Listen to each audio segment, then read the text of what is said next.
ऊपर से कह रहा है कि मेरा नंबर होता तो हम फोन पे ही ठटरी बांध देते। तो लिख लो धीरेन्द्र नंबर, कर लेना व्हाट्सअप कॉल 9171361111 व्हाट्सअप कॉल करना, ताकि हमें भी इधर से तुमको सुनाने में कोई संकोच ना लगे। करो जरा कॉल, हम बताते हैं कि तुम्हारी यात्रा भी गैर संवैधानिक है और देश को तोड़ने वाली है। क्या कर रहे हो नरेंद्र मोदी जी?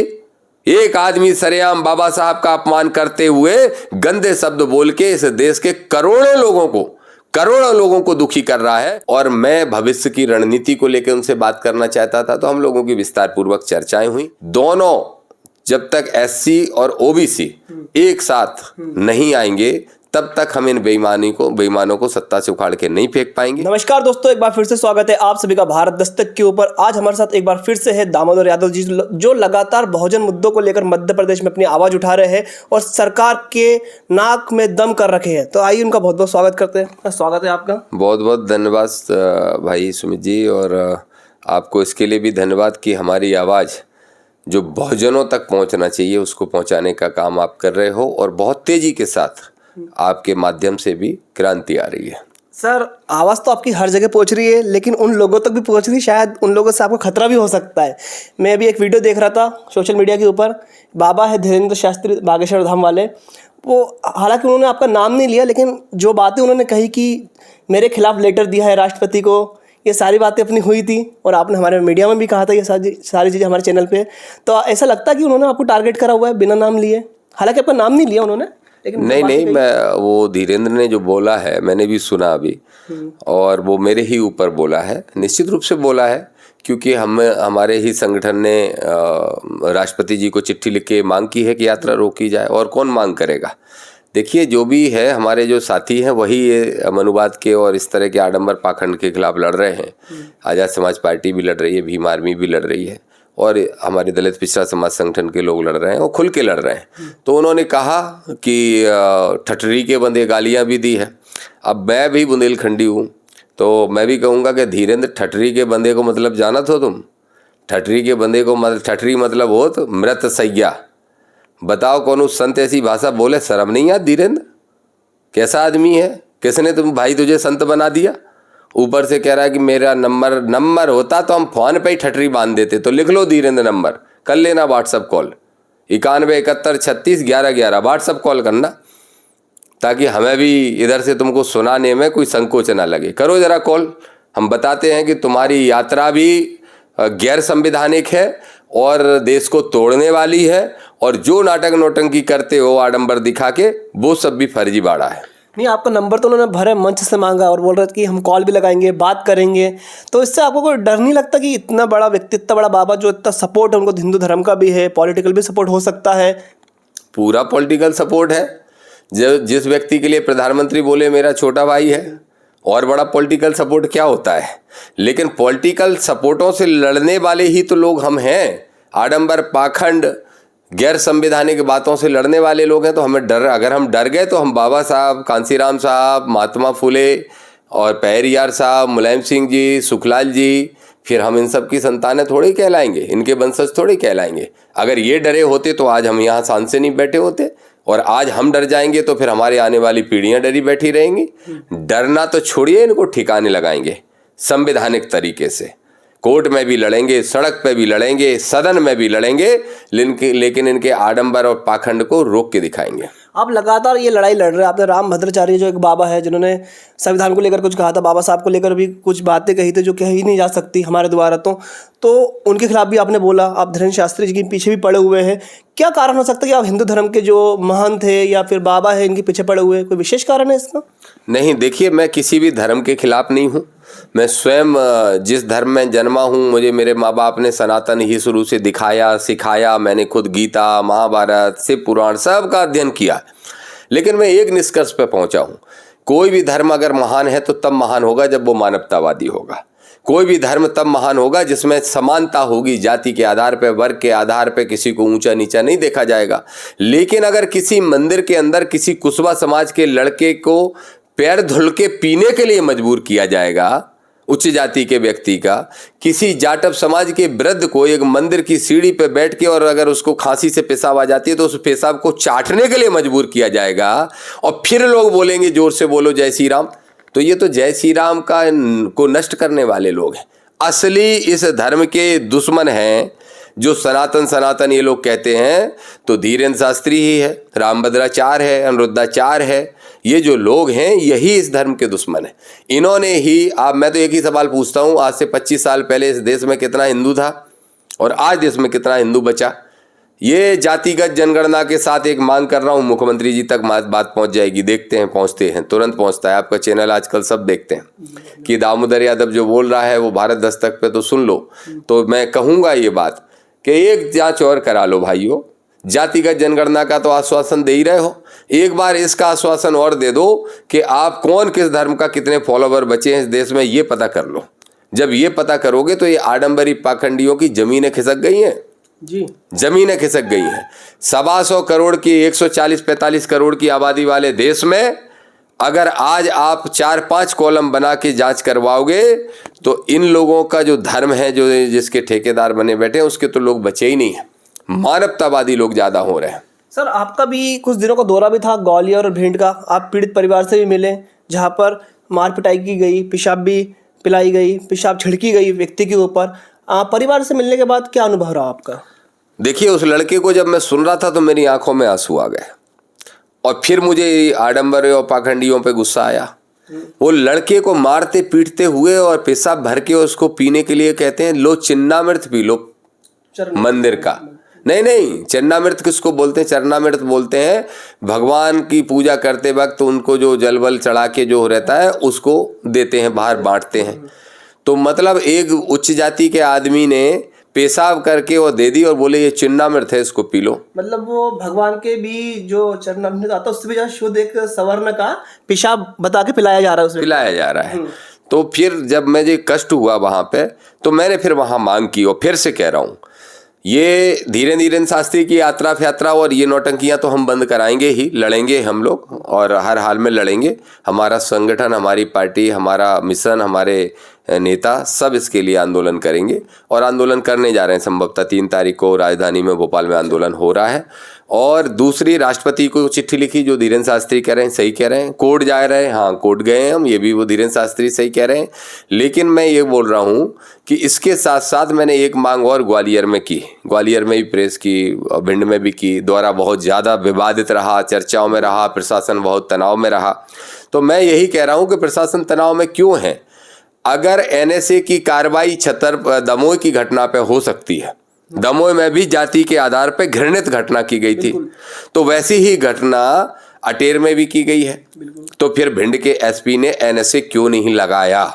पहला सवाल। दूसरा सवाल, एक कोई मिश्रा वकील है वहां पे ग्वालियर का, वो पूरे अंचल में शांति फैला रहा है, रोज बाबा साहब के बारे में अनर्गल बयानबाजी, संविधान के बारे में। भिंड भी पहुंचे थे और वहां पर भी उन्होंने ऐसा बयान दिया जिसको लेकर आपने भी प्रेस कॉन्फ्रेंस कहा था। जी जी जी जी। देखिए, हुआ ये था कि मेरा कार्यक्रम 3 दिन पहले डल गया, और मेरा कार्यक्रम देख के उन्होंने 1 दिन पहले कार्यक्रम बनाया। तो वो चाहते थे कि वहां पे वर्ग संघर्ष हो, लेकिन हम संवैधानिक लोग हैं, हमने वर्ग संघर्ष को रोकने का प्रयास किया। और मेरे ही समय पे वो लोग जानबूझ के निकले कि मेरा काफिला निकले तभी उनका निकले, कोई वर्ग संघर्ष की स्थिति बन जाए। तो प्रशासन, कलेक्टर, एसपी के आग्रह पे हमने अपना समय तक परिवर्तन किया। हम संवैधानिक लोग हैं। लेकिन उसके बाद वो आदमी वहां भी बयानबाजी करता है, गंदा है बोलता है, झूठ है, अंबेडकर झूठा है, ऐसी मिटाना चाहता है, ऐसे शब्दों का इस्तेमाल करेगा। क्या कर रहा है प्रशासन? क्या कर रहे हो मोहन यादव? है हिम्मत तो जवाब दो, क्या कर रहे हो नरेंद्र मोदी जी? एक आदमी सरेआम बाबा साहब का अपमान करते हुए गंदे शब्द बोल के इस देश के करोड़ों लोगों को दुखी कर रहा है, और आप उस पर एनएसए नहीं लगा रहे हो। मेरी मांग है सुमित भाई, तत्काल प्रभाव से अनिल मिश्रा पे एनएसए लगे, तत्काल प्रभाव से उस व्यक्ति पे भी एनएसए लगे जो अटेर की घटना जिन लोगों ने की है। जातिगत आधार पर होने वाली घटनाओं की गंभीरता को देखते हुए, सहज बातचीत में नहीं, लेकिन अगर वो घटनाएं जातिगत आधार पर घृणित घटनाएं होती हैं, मानवता के खिलाफ घटनाएं होती हैं, मानवता को शर्मसार करने वाली होती है, तो सिर्फ एनएसए उसका रास्ता है, लगना चाहिए। और मैं एक सवाल और पूछूंगा, ग्वालियर के कलेक्टर एसपी को यह बताना चाहिए कि आपने कहा तो हमारे भीम आर्मी आजाद समाज पार्टी के लोगों ने आंदोलन वापस ले लिया। भाई चंद्रशेखर आजाद जी स्वयं नहीं चाहते कि वर्ग संघर्ष हो। यस, 15 तारीख की बात कर रहे हैं, हमने वापस ले लिया। और वो चिल्ला रहा है उड़ गए नीले कबूतर, उड़ गए नीले कबूतर, वीडियो में कहा है। यस, और उसको कोई जवाब नहीं दे रहा है। कलेक्टर एसपी क्या कल में घिस गई है आप लोगों की? क्यों एट्रोसिटी एक्ट क्यों नहीं लगाया? अगर महाराष्ट्र में एट्रोसिटी एक्ट लग सकता है उसकी गलत बयानबाजी के आधार पे, सिर्फ वीडियो के आधार पे, तो वो तो ग्वालियर में अशांति फैला रहा है। वो हिना डीएसपी से जाके लड़ रहा है, उसी दिन सांप्रदायिकता फैलाने का काम कर रहा है। तो मेरी मांग है धीरेन्द्र की यात्रा तत्काल रुके। देश को तोड़ने वाली है, सांप्रदायिकता को फैलाने वाली है और गैर संवैधानिक है। दूसरी हमारी मांग है अनिल मिश्रा पे तत्काल प्रभाव से एफआईआर करते हुए एनएसए की कार्रवाई, एट्रोसिटी एक्ट की कार्रवाई हो। तीसरी हमारी मांग है कि अटेर में जिन लोगों ने ऐसी घटना की है उन पर भी एनएसए की कार्रवाई हो, और जहां भी जातिगत ऐसी घटना हो रही उन सब पे एनएसए की कार्रवाई हो। सर, जो पीड़ित परिवार है उन्होंने एट्रोसिटी एक्ट में मामला दर्ज कराया है, तो जो एडवोकेट मिश्रा जी है वो क्या करते हैं, जाते हैं बोलते हैं कि ये जो संवैधानिक है ना, ये समानता का अधिकार नहीं, जो एक्ट लगाया जा रहा है हमारे लोगों पर समानता का अधिकार नहीं है। और आपको ये भी खबर आपने सुनी होगी कि उस गांव में जो ब्राह्मण समाज के लोग हैं उन्होंने जाटव समाज का बहिष्कार कर दिया, मतलब उनके रिलेशन नहीं रखेंगे, खान पीन का हो सकता है, दुकानदारी का रिलेशन हो सकता है, ऐसा कुछ नहीं रखेंगे। तो क्या आप इस बात को लेकर क्या कहना चाहेंगे, क्या सपोर्ट करते हैं आप इस चीज़ों का? देखिए, ये समय बदल चुका है, इन बेवकूफ़ों को समझ में नहीं आ रहा है जो आज भी बड़ी जाति उच्च जाति का दम भर के बैठे हैं। इनको ये समय आज से 50-100 साल पहले हुआ करता था कि हम जाटव को अपने खेत पे नहीं निकलने देंगे, हम जाटव से मजदूरी नहीं करवाएंगे, कैसे पेट भरेगा। अब तो दुनिया में कहीं भी जाटव पोटली बांध के चला जाता है और शहरों में नौकरी करके वो अपना पेट भरता है, लेकिन सम्मान से जीता है, पहली चीज़। दूसरी चीज़, जहाँ तक सामाजिक बहिष्कार की बात है, सामाजिक बहिष्कार गैर कानूनी है। तो हमने ये भी मांग की है भिंड के एसपी से कि सामाजिक बहिष्कार करने का ऐलान जिनने किया है उन सारे लोगों को चिन्हित करके उन पर उन धाराओं के तहत कार्रवाई करो। सामाजिक बहिष्कार भी भारतीय संविधान के अनुसार कानूनी अपराध है। एडवोकेट अनिल मिश्रा का सपोर्ट कर रहे हैं, बोल रहे ये बात सही है, होना चाहिए बहिष्कार। देखिए, एक न्यूसेंस क्रिएट करने वाला व्यक्ति है और हम चाहते हैं कि संवैधानिक तरीके से ही वो ठीक हो जाए। अगर हम भी गैर संवैधानिक तरीके पे उतर आए तो बताने की ज़रूरत नहीं है कि क्या होगा। तो इसलिए बेहतर होगा कि शासन प्रशासन, सरकार, कलेक्टर, एसपी, इन लोगों की जिम्मेदारी ये ठीक कर लें। और ये स्पष्ट तौर पे कह रहा हूँ, ये शांति रखना, ये सामाजिक सौहार्द को बनाए रखना, इसका ठेका अकेला दामोदर यादव का नहीं है, इसका ठेका अकेला भीम आर्मी आजाद समाज पार्टी का नहीं है। एक तरफ हमसे आग्रह करके हमारे आंदोलनों को वापस कराओगे और दूसरी तरफ उसको छूट दोगे कि वो नालायकी करता फिरे, ये नहीं चलेगा। इस बात को सुन लो स्पष्ट तौर पे। सर, अब थोड़ी राजनीतिक बात करते हैं। आपकी 2 दिन पहले एक पोस्ट डलती है जिसमें चंद्रशेखर आजाद जी के साथ, जो कि सांसद है, एक फोटो रिलीज होती है आपके सोशल मीडिया अकाउंट से। तो क्या बात हुई है दिल्ली जाकर? दिल्ली गए थे आप? हाँ, मैं दिल्ली गया था और भाई चंद्रशेखर आजाद जी जो आजाद समाज पार्टी के राष्ट्रीय अध्यक्ष हैं और इस मिशन के मैं मानता हूँ कि सबसे उभरते हुए देश के नौजवानों की ऊर्जा का केंद्र है, उम्मीदों का केंद्र है।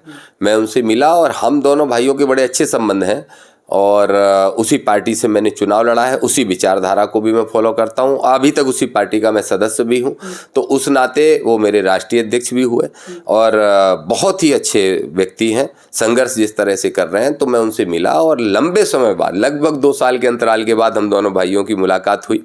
वो मेरे स्वास्थ्य को लेके बहुत चिंतित थे, तो वो चिंताएं उनकी दूर हुई और मैं भविष्य की रणनीति को लेकर उनसे बात करना चाहता था। तो हम लोगों की विस्तार पूर्वक चर्चाएं हुई और ये हम लोगों ने तय किया, जो एक लाइन है जो आप पूछना चाहते हो मुख्य रूप से। 6 तारीख को बड़ी घोषणा भी होने वाली थी ना आपकी तरफ से। एक बात अभी जो तय है वो ये बात तय है कि मध्य प्रदेश में 2028 के अंदर अम्बेडकरवादी विचारधारा के जो भी दल हैं, जो भी साथी हैं, उनके बैनर पे पक्के अम्बेडकरवादी 25 से 50 के बीच में विधायक जिता के हमें विधानसभा में भेजना है।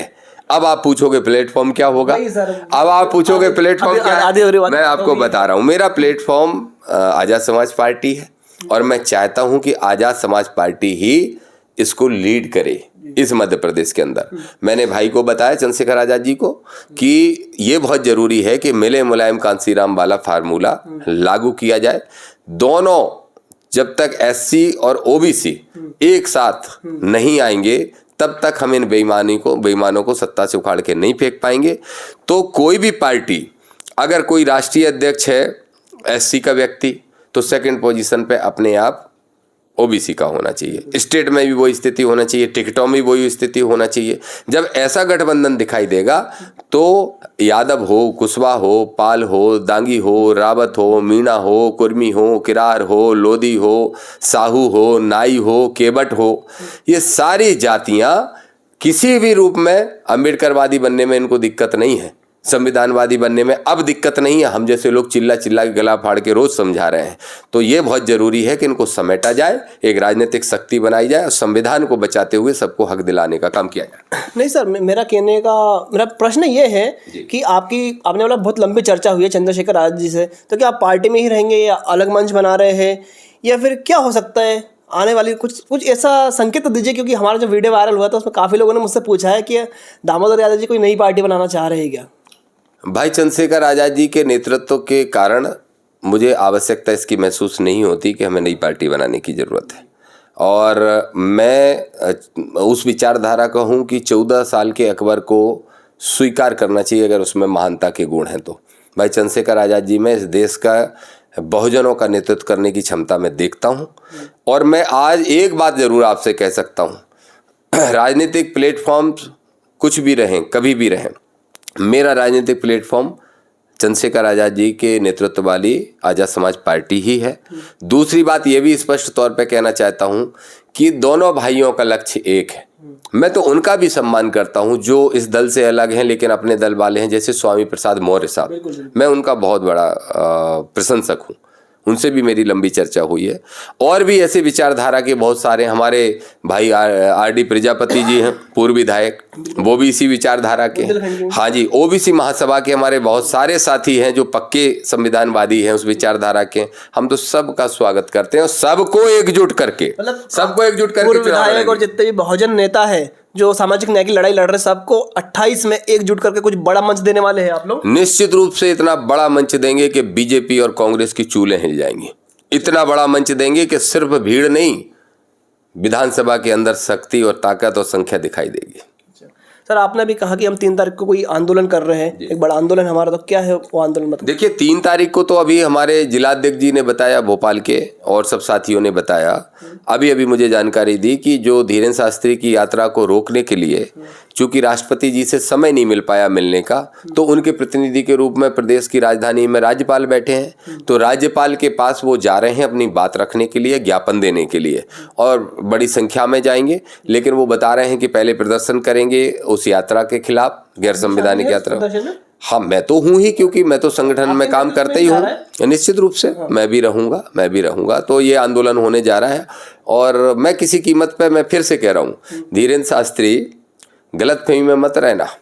ये मत सोचना कि मुझे बीजेपी का टिकट दिला के और शांत कर दोगे जैसे हमारे किसी भाई को पहले कर दिया था। हालांकि वो भी शांत नहीं हुआ है, वो भी लड़ने में आज सक्षम है मेरा भाई। लेकिन किसी गलतफहमी में मत रहना, ना मुझे ईजेपी बीजेपी के कोई टिकट चाहिए, ना मुझे विधायकी सांसदी से लालच है, ना मुझे मेरी जान की परवाह है। और तुम जैसे लोगों से क्या जान का खतरा होगा, मुझे किसी से कोई खतरा नहीं। मेरा जीवन ही बहुजनों को न्याय दिलाने के लिए बना है। ये तुम गीदड़ भभकियां जो दे रहे हो धीरेन्द्र, सोच समझ के देना। और क्या कह रहे हो कि नंबर नहीं था, नहीं तो ठटई बांध देते। करो 91 71 36 11 11 पे व्हाट्सएप कॉल और देखत तुम हमारी ठटई बांधत कि हम तुम्हारी ठटई बांधत, कौन में कितने एकदम है। और क्या कह रहे, नाम भूल गए उन महापुरुष को। अच्छा, खुद को तो सुदामा कहते हो और तुम्हारे ग्रंथों के हिसाब से तो हम कृष्ण वंशज हुए। तो अगर कृष्ण का नाम सुदामा भूल जाएगा धीरेन्द्र, तो कैसे काम चलेगा भाई? तो कैसे फर्जी सुदामा हो, जरा असली सुदामा बनो। और जब इतनी पर्चियां निकालते हो फिर कैसे मेरा नाम भूल गए? वहीं मंच पे एक पर्ची निकाल के पूछ लेते कि किसका नाम बताना है। बंद करो ये और नाटक, आडंबर, पाखंड और गैर संवैधानिक काम, सुधर जाओ, नहीं तो फिर हम सुधार लेंगे। बहुत बहुत धन्यवाद सर। Thank you. तो हमारे साथ दामोदर यादव जी थे, इनका ये कहना है, धीरेन्द्र शास्त्री जी का जो वीडियो आया है उसको लेकर इनकी ये राय है, इनका ये अब जो भी कह लीजिए, चेतावनी हो या इनको जो कहना था इन्होंने कहा। बाकी चंद्रशेखर से जो मुलाकात हुई थी, हमने आपको बताया था, इस बारे में इन्होंने अपनी बात रखी कि इनका जो मंच रहेगा वो आज़ाद समाज पार्टी रहेगा 28 में भी। आपकी इस बारे में क्या राय है, नीचे कमेंट करिएगा, वीडियो को लाइक करें, शेयर कर। एक बात और मैं कहना चाहता हूँ, एक बात मैं भूल गया। देखिए, मैंने भाई को बोला, चंद्रशेखर आजाद जी को, मध्य प्रदेश की राजनीति में एक बड़ी समस्या बहुजनों के साथ आती है। मध्य प्रदेश में जब भी कोई तीसरा दल के रूप में मौके मिले हैं या जनता ने दिए हैं, तो बहुजन समाज पार्टी को दिया और समाजवादी पार्टी को दिया। समाजवादी पार्टी के 8 एमएलए रह चुके हैं, बसपा के 11 एमएलए रह चुके हैं, लेकिन ये दोनों ही पार्टियां इत्तेफाक से उत्तर प्रदेश की हैं। इसमें कोई बुराई नहीं कि पार्टी कहाँ की है या उनका लीडर कहाँ रहता है। बात इससे है कि वो मध्य प्रदेश को अपना प्रदेश मान पा रहे हैं कि नहीं। तो हमें ये बात भी सिद्ध करनी ही पड़ेगी, यहाँ उत्तर प्रदेश की बेस, जिन पार्टियों का बेस उत्तर प्रदेश रहा है, उन पार्टियों के प्रति लोगों का विश्वास बहुजनों का कम हुआ है। और इसीलिए कम हुआ है कि सिर्फ चुनाव के टाइम पे हमारे वोट का इस्तेमाल करके दिल्ली में सौदेबाजियां कर ली जाती हैं। तो इसलिए ये बहुत ज़रूरी है कि हम मध्य प्रदेश के बहुजनों का विश्वास जीते और उनको ये दिखाएं कि ये पार्टी उत्तर प्रदेश की नहीं, ये पूरे देश की है। ये पार्टी सिर्फ उत्तर प्रदेश की नहीं, मध्य प्रदेश की भी है। ये हम दोनों भाइयों को और हम सब भाइयों को मिलकर करना पड़ेगा। आपने सुनी पूरी चर्चा, क्या बात हुई चंद्रशेखर जी की दामोदर यादव जी से। आपका क्या कहना है इस बारे में, नीचे कमेंट जरूर कीजिएगा और वीडियो को लाइक शेयर जरूर करें, चैनल को सब्सक्राइब करना ना भूलें। धन्यवाद।